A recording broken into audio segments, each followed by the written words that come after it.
Το εμπόριο έχει αλλάξει αρκετά τα τελευταία χρόνια και διαμορφώνεται όλο και περισσότερο. Η περιορισμένη σύμβαση τελειώνει ή η επιχείρηση μετακομίσει. Γι' αυτό πρέπει ο καθένας να προσαρμόσει και να επεκτείνει τις γνώσεις του.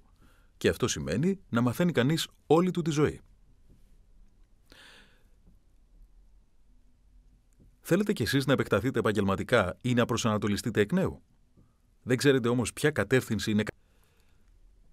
Τότε η καλύτερη λύση για σας είναι η δωρεάν και μη δεσμευτική συμβουλευτική υποστήριξη για επαγγελματική ανέλυξη, εν συντομία BBE.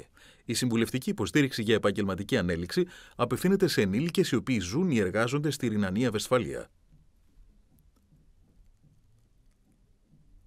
Αλλά προπάντων στοχεύει στα άτομα με την επιθυμία επαγγελματικής αλλαγής, σε γυναίκες και άντρες οι οποίοι επιστρέφουν στο επάγγελμά τους ή οι οποίοι απέκτησαν πτυχίο στο εξωτερικό. Σε πάνω από 80 συμβουλευτικά κέντρα σε όλη τη Ρινανία Βεσφαλία, οι σύμβουλοι είναι στη διάθεσή σας.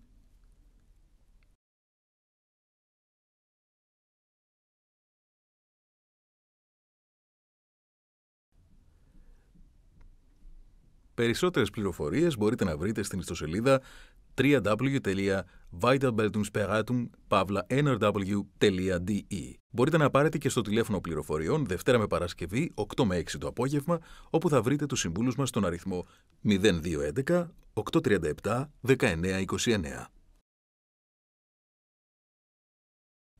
Συνέντευξη με μια σύμβουλο BBE. Λέγομαι Ζέισαν Ιελσικάν και είμαι σύμβουλος στο Μοζαΐκ στο Bielefeld. Τι σημαίνει BBE? BBE σημαίνει συμβουλευτική για την επαγγελματική εξέλιξη. Πρόκειται προπάντων για άτομα που επιστρέφουν στο επάγγελμά τους ή εάν ψάχνει κανείς δουλειά. Επειδή, παραδείγματος χάριν, ανάτρεφε τα παιδιά του ή φρόντιζε τους γονείς του και θέλει τώρα να επιστρέψει στο επάγγελμά του.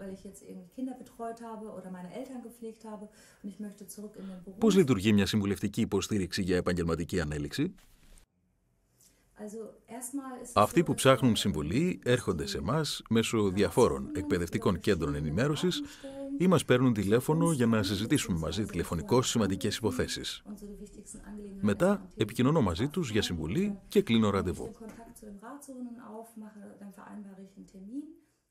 Πόσο κοστίζει μια συμβουλευτική υποστήριξη για επαγγελματική ανέλυξη? Όχι, η υπηρεσία είναι δωρεάν. Εάν οι γνώσεις της γερμανικής γλώσσας δεν είναι τόσο καλές, τότε πώς χειρίζεται το εκπαιδευτικό κέντρο ενημέρωσης το θέμα αυτό? Χρήσιμο θα ήταν εάν το άτομο μπορεί να διηγηθεί αρκετά για τον εαυτό του και λόγω της συνέντευξης. Μπορεί κανείς να διαμορφώσει τη συμβουλευτική έτσι, ώστε να μιλά κανείς αργά, να χρησιμοποιεί λίγο τη γλώσσα του σώματος, ενδεχομένως να ξαναρωτήσει ή να αφήσει να ξαναδιηγηθούν τα υπομένα. Εάν εγώ σαν σύμβουλος μιλώ πολύ γρήγορα ή χρησιμοποιώ εξειδικευμένους όρους, το άτομο που ζητάει συμβουλή, το οποίο δεν μιλά τόσο καλά τα γερμανικά, μπορεί να με διακόψει και να με ρωτήσει.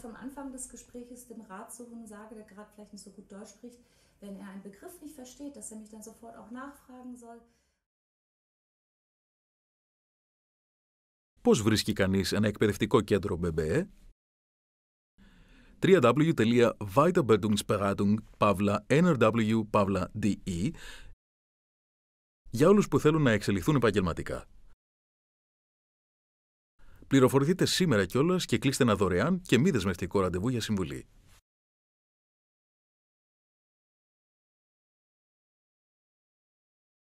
Αυτή η ταινία πληροφοριών δημιουργήθηκε στα πλαίσια του πιλωτικού έργου «Διαπολιτισμική πιλότη της αγοράς εργασίας» από οργανώσεις μεταναστών στη Ρινανία Βεσφαλία από τη Μοζαΐκ.